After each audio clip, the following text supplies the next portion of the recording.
This channel does not promote any violent, harmful, or illegal activities. All content provided by this channel is meant for an educational purpose only. Bipin Chandra Pal অনেক দিন আগে বলেছিলেন, বাঙালি যদি বাংলাকে ভুলিয়া যায় তাহা হইলে তাহারও আর জীবনের উপর কোনো দাবি থাকিবে না। সে বাঁচিল কি মরিল ইহাতে ভারতের জগতের কিছুই আসিয়া যাইবে না। এই কথাটাই আজ বাঙালিকে সকলের আগে ভালো করিয়া বুঝিতে হইবে। বাঙালি কি বাংলাকে, বাংলার ঐতিহ্যকে ভুলে যাচ্ছে? জোর করে ভুলিয়ে দেওয়া হচ্ছে? আপনি বাংলার শাসক দলের কোনো নেতাকে প্রশ্ন করুন, উত্তর পাবেন এই বাংলায় গোবলয়ের রাজনীতি আমদানি করা হচ্ছে, এটা তৃণমূল বলে। রামকেন্দ্রিক হিন্দুত্বের রাজনীতির উন্মাদনা তৈরি করা হচ্ছে, রামনবমীতে 1.5 কোটি হিন্দু রাস্তায় নামবে, এসব কথা বলে বাঙালির মধ্যে স্পষ্ট বিভাজন তৈরির চেষ্টা চলছে। এগুলো তৃণমূলের ন্যারেটিভ। চিত্তরঞ্জন দাস কবেই বলেছিলেন, বাঙালি হিন্দু হোক, মুসলমান হোক, খ্রিস্টান হোক, বাঙালি আসলে বাঙালি। আমরা সবাই বাঙালি। বাঙালি সেই আবেগ কি ধাক্কা খাচ্ছে? আবার একই প্রশ্ন যদি বঙ্গ বিজেপির কোনো নেতাকে এখন করেন, শুভেন্দু, সুকান্ত, দিলীপ ঘোষ, যাকেই করুন না কেন, উত্তরটা কিন্তু বাঁধা ধরা। তারা কি বলেন? বাংলার সরকার মানে মমতা ব্যানার্জির সরকার শ্যামাপ্রসাদ মুখার্জির অবদান ভুলিয়ে দিতে চাইছে। শ্যামাপ্রসাদ মানে একজন হিন্দু নেতা। এখানেও বিজেপির রাজনৈতিক ভাষ্য খুঁজে পাবেন। কিন্তু সংঘাতটা কোথায় জানেন? বাঙালিয়ানার নামে কে মুখ আর কে মুখোশ, ঠিক এই জায়গাতেই সংঘাত, এখানেই লড়াই, এখানেই বিতর্ক। ঠিক এই জায়গা থেকেই বাঙালি অস্মিতা জাগাতে শাসক তৃণমূলের লড়াই।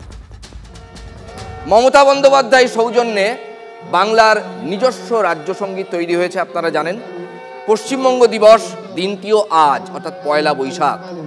2023-এর সেপ্টেম্বরে নবান্ন থেকেই মুখ্যমন্ত্রী এই দিনটা ঘোষণা করেছিলেন যে আজই পশ্চিমবঙ্গ দিবস পালন করা হবে। বাঙালি অস্মিতায় বা জাত্যভিমানে শান দিতে তৃণমূল নববর্ষের সঙ্গে পশ্চিমবঙ্গ দিবস উদযাপন করলো আজ। 1 বৈশাখ কেন পশ্চিমবঙ্গ দিবস হবে? বিজেপির প্রথম থেকেই আপত্তি ছিল এই সিদ্ধান্ত নিয়ে। 20শে জুন পশ্চিমবঙ্গ দিবস ঘোষণা করেছে বিজেপি। তারা তাদের মতোই পালন করেছে, ভবিষ্যতেও তাই করবে। বঙ্গ বিজেপির এক্স হ্যান্ডেলে এর ব্যাখ্যাও দেওয়া হয়েছে। 1947-এর দেশভাগের সময় হিন্দু মহাসভার নেতা শ্যামাপ্রসাদ মুখার্জির লড়াইয়ের ফলে বাঙালি হিন্দুদের জন্য পূর্ব পাকিস্তান থেকে আলাদা হয় পশ্চিমবঙ্গ, অর্থাৎ আলাদা করা হয়েছিল। ওই বছর 20শে জুন কলকাতায় আইনসভায় পশ্চিমবঙ্গকে ভারতের অংশ হিসেবে রাখার প্রস্তাব গৃহীত হয়েছিল। অতএব 20শে জুনই পশ্চিমবঙ্গ দিবস, এটা বিজেপির বক্তব্য। ওই পোস্টের শেষেই হুঁশিয়ারি রয়েছে, পশ্চিমবঙ্গের ইতিহাস কেউ যদি মুছে ফেলার চেষ্টা করেন তাহলে প্রবল বিরোধিতা হবে। আর বিরোধী দলনেতা সরাসরি তার এক্স হ্যান্ডেলে মমতা ব্যানার্জিকে নিশানা করেছেন। এ নিয়ে তিনি কি বলেছেন, কি লিখেছেন? শ্যামাপ্রসাদের অবদান মুছে দিচ্ছেন মমতা ব্যানার্জি। পশ্চিমবঙ্গ থেকে পশ্চিম নামটাও বাদ দিতে চাইছেন। শুভেন্দুর বক্তব্য স্পষ্ট এবং পরিষ্কার, বাঙালি অস্মিতার কথা বলে বাংলার ইতিহাসকেই তৃণমূল মুছে দিতে চাইছে।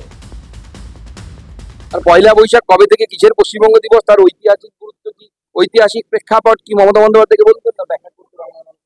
আমরা তো কোনো ব্যাখ্যা খুঁজে পাচ্ছি না। 20 জুন, 20 জুন, সেটা হচ্ছে সেদিন পশ্চিমবঙ্গের রেজলিউশন পাস হয়েছিল, সেইটা পশ্চিমবঙ্গ দিবস হিসেবে যোগ্যতা পেতে পারে। অন্য কেউ আলাদা দিবস কেন? আজকে নববর্ষ 1 বৈশাখ। বিজেপি এবং তৃণমূল দুজনেই এটা অস্বীকার করে, কায়দা করে। এই জন্য কেউ 20শে জুনে নিয়ে যাচ্ছে আর কেউ 21শে আইন আনছে। আজে বাজে কথা বললে তো হবে না। 20শে জুন আসল বাংলা দিবস বলে ইতিহাসের বিকৃতি করলে তো হবে না। নববর্ষ, বাংলা নববর্ষ আজকে পশ্চিমবঙ্গ দিবস। আলাদা করে বাংলাকে ভাগ করবে কেন? বাঙালিকে ভাগ করবে কেন? বাঙালি জাতিসত্তাকে ভাগ করবে কেন? বাংলার সংস্কৃতি ঐতিহ্যকে ভাগ করবে কেন? নববর্ষ তো সব, যেখানে বাঙালি আছে, যেখানে বাংলাভাষী মানুষ আছে। যে মুহূর্তে পশ্চিমবঙ্গ দিবস বলছে সেই মুহূর্তে এটা হচ্ছে বাংলা, বাঙালির সংস্কৃতি, বাংলার ইতিহাস, বাংলা ঐতিহ্য, বাংলার যে অখণ্ড বাঙালি জাতিসত্তা, তার বিরুদ্ধে অপরাধ। পশ্চিমবঙ্গ যদি সুরক্ষিত না থাকে, পশ্চিমবঙ্গের যে টেক্সচার, সেই টেক্সচার যদি পশ্চিমবঙ্গে না থাকে, তাহলে সেই পশ্চিমবঙ্গ দিবস পালন করে কি করবে না? মানুষ পশ্চিমবঙ্গ দিবস পালন করবে, গর্বের সঙ্গে করবে। যাকে নিয়ে তাদের এত বড় কথা, আমি শুধু এইটুকুনি বলে দিই, সেই শ্যামাপ্রসাদ মুখার্জি।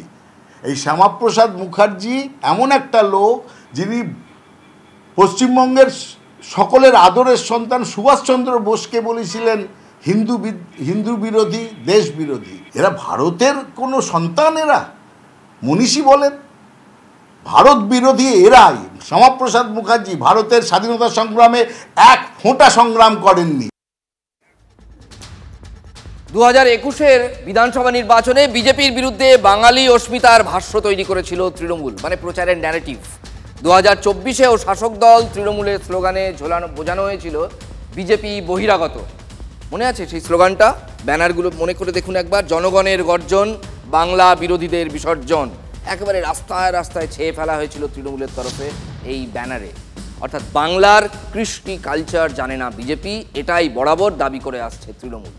খুব নাটকীয় কোনো বদল যদি না ঘটে, তাহলে 2026-এর বিধানসভা নির্বাচনেও হলফ করে বলা যায় তৃণমূল প্রচারের এই ধরা বাঁধা বা গতে বাঁধা লাইন বজায় রাখবে। কারণ বিজেপি তাদের চোখে বদলায়নি। আগের বিজেপি যা, এই বিজেপিও তাই। বিজেপিও কিন্তু এটা বিলক্ষণ জানেন, শুভেন্দু অধিকারী খুব ভালো করে জানেন। শুভেন্দু একাধিকবার বলেওছেন যে বাঙালি আর অবাঙালি ন্যারেটিভ তৈরি করে তৃণমূল আসলে হিন্দুদের মধ্যে ভাগাভাগি করতে চাইছে। সেই জায়গা থেকেই হিন্দু ভোট এককাট্টা করতে এখন থেকেই কোমর বেঁধে মাঠে নেমে পড়েছেন শুভেন্দু অধিকারী। সে কারণেই খাঁটি হিন্দুত্বের লাইনে সুর চড়াচ্ছেন তিনি প্রতিদিন, একদিন নয় প্রতিদিন। নববর্ষেও পথে নামছে বিজেপি। বাঙালির আবেগ দখলের লড়াই চলছে এখন এই বাংলায়। এই ধরনের পরিস্থিতির মধ্যে নতুন বছর শুরু হবে, বাঙালি বাড়ি ছাড়া হবে নববর্ষে, এটা আমরা কোনোদিন ভাবিনি। যারা বাঙালি বাঙালি বলে বাঙালিকে আর তোল্লাই দেওয়ার ঠেকা নিয়েছেন, তারা গুজরাট থেকে ইউসুফ পাঠানকে নিয়ে আসছেন, বিহার থেকে বিহারী বাবুকে নিয়ে আসছেন, শত্রুঘ্ন সিনহাকে। একদিন আজাদ কাশ্মীর জানতাম, এখন অন্য একজন আজাদ এসে গেছেন, তিনি বাঙালির প্রতিনিধি হিসাবে লোকসভায় যাচ্ছেন।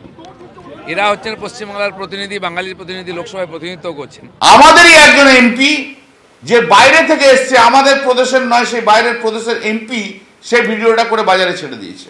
কীর্তি আজাদ এমপি হয়ে এসে জিতে এসছে তৃণমূলের পার্টির সিম্বলে।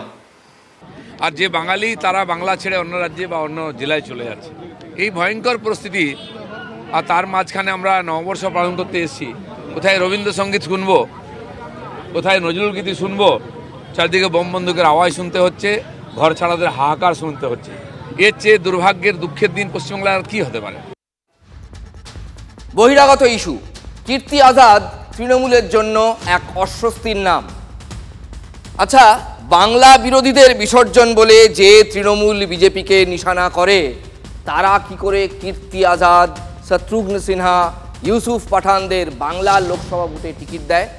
এই পাল্টা প্রশ্নে শাসক দলকে এর আগেও বিড়ম্বনায় ফেলার চেষ্টা করেছে বিজেপি, এখনও ফেলতে চাইছে। বাংলা নতুন বছরে শাসককে ফের একবার খোঁচা দিয়ে দিলীপ ঘোষ কি বোঝাতে চাইলেন? বাঙালিয়ানায় তৃণমূল 16 আনা খাঁটি নয়।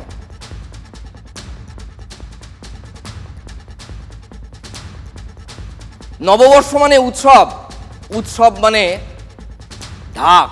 ঢাক নিয়েই দিলীপ, শ্রমিক, রাহুল সিনহারা নেমে পড়েছেন রাস্তায়। আলোর পথে বর্ষবরণ। সুবোধ মল্লিক স্কোয়ার থেকে বেরোলো শোভাযাত্রা।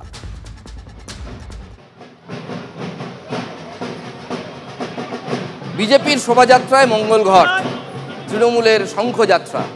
শঙ্খে ফু দিয়েই চন্দ্রিমাদের বর্ষবরণ। নববর্ষের সূচনাটা গতকালই করে দিয়েছিলেন মুখ্যমন্ত্রী মমতা বন্দ্যোপাধ্যায়। কালীঘাট স্কাইওয়াকের উদ্বোধন করে ফের মনে করিয়ে দিয়েছেন সম্প্রীতির কথা। ধর্ম যার যার, উৎসব সবার। নিয়ে এসো নবহর্ষ। স্বরচিত নতুন গানে পয়লা বৈশাখের শুভেচ্ছাও জানিয়েছেন মুখ্যমন্ত্রী। ধর্ম যার যার আপনার, উৎসব কিন্তু সবার। আমরা সবাই সব উৎসবে মিলিত হই, আমরা সব জায়গাতেই যাই। আমি অন্য কোনো একটা প্রোগ্রামে গেলেই আমার বিরুদ্ধে লেখা হয়, আমার টাইটেলও বদলে দেওয়া হয়। কারা এটা করে ধর্ম নিয়ে অধার্মিক খেলা খেলতে নেই। ধর্ম মানে শ্রদ্ধা, ধর্ম মানে ভালোবাসা, ধর্ম মানে মানবিকতা, ধর্ম মানে শান্তি, ধর্ম মানে স্বস্তি, ধর্ম মানে সংস্কৃতি, ধর্ম মানে সম্প্রীতি, ধর্ম মানে একতা। মমতার সম্প্রীতির খেসারত দিতে হিন্দুদের আর পিঠ থেকে গেছে দেওয়ালেতে, সর্বশান্ত হচ্ছেন। মালদা, মুর্শিদাবাদ, বীরভূম, নদিয়ার বিস্তীর্ণ এলাকা হিন্দু শূন্য হয়ে যাচ্ছে। ছড়াতে দেওয়া হচ্ছে কেন? পুলিশ কেন জানে না কোথায় উত্তেজনা হচ্ছে, কি হচ্ছে? এই সমস্ত দায় দায়িত্ব মমতা ব্যানার্জি এবং তার সরকারের। কিসের লড়াই, কিসের দাঙ্গা, কিসের যুদ্ধ, কিসের অশান্তি? মনে রাখবেন, মানুষকে ভালোবাসলে সব কিছু জয় করা যায়। বাঙালিদের যে ঐতিহ্য সংস্কৃতি তা পশ্চিমবঙ্গে পালন করবার ক্ষেত্রে এর মধ্যে রাজনীতি না দেখে আমরা সবাই আমাদের পশ্চিমবঙ্গকে এগিয়ে নিয়ে যাওয়ার জন্য একটা সদর্থক ভূমিকা আমরা পালন করি। যে যাই বলুন, রাজনীতির মানুষ কখনো রাজনীতি থেকে দূরে থাকতে পারেন? রাজনীতি ঠিক ঢুকে পড়ে। ব্যবসায়ীরা আজ হালখাতা নিয়ে মন্দিরে যান পুজো দিতে, আর শুভেন্দু অধিকারী গেলেন হাল ফেরানোর খাতা নিয়ে। হ্যাঁ, হাল ফেরানোর খাতা। যতই হোক, তিনি তো রাজনীতির কারবারি। মা আমার সাথে আছে, মায়ের আশীর্বাদেই এখান থেকে আমি দুবার এমপি হয়েছি। মা বর্গভীমার প্রচুর আশীর্বাদ আমার উপর আছে। একাধিক মায়ের সেবা দান করার কাজ আমাকে করার সুযোগ দিয়েছে। আমি সবাই হাল খাতানোর খাতা নিয়ে যাচ্ছেন, আমি হাল ফেরানোর খাতাতে সিঁদুর লাগিয়ে নিয়ে যাব।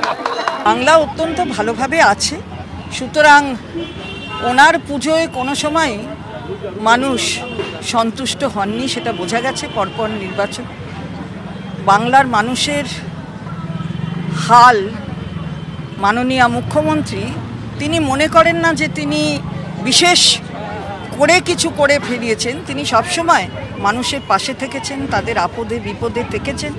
মানুষ নিজেরাই বাংলার হাল ফেরানোর জন্য তার উপর আস্থা রেখেছে। এক বছর ধরে বলছি যে পশ্চিমবঙ্গকে বাংলাদেশ বানাবার চক্রান্ত চলছে, আর ধীরে ধীরে হিন্দু শূন্য হয়ে যাওয়া মানে বাংলাদেশ হয়ে যাওয়া। এবং রাজনীতির লাভটা, নির্বাচনের এই লাভ রাজনীতি, সেটা মমতা ব্যানার্জি নেবেন। 3 বার হয়ে গেছে, 4র্থবার অপেক্ষা করছি। পশ্চিমবাংলায় থাকতে আমাদেরকে লড়াই করেই থাকতে হবে। সরকারের বিরুদ্ধে লড়তে হচ্ছে, আর এই সমাজবিরোধী শক্তির বিরুদ্ধে লড়তে হচ্ছে। খুব উত্তেজনার সংকটের ভিতর দিয়ে আমরা নতুন বছর শুরু করছি। নিশ্চয়ই বছর যখন শেষ হবে, ভালো দিন দেখতে পাবো। রাজনীতি হবে, চাপানুতরও চলবে, কিন্তু সাধারণ মানুষ কি চান জানেন? চারপাশের এই হিংসা বন্ধ হোক, অশান্তি নয়, উস্কানি নয়, শান্তি চাই, স্বস্তি চাই। এই স্বস্তি শুধু প্রতীকী মঙ্গল ঘটে আসবে না, আর শাঁখে ফু দিলেও আসবে না। স্বস্তি আনার জন্য, শান্তি আনার জন্য সমস্ত পক্ষের সদিচ্ছা প্রয়োজন।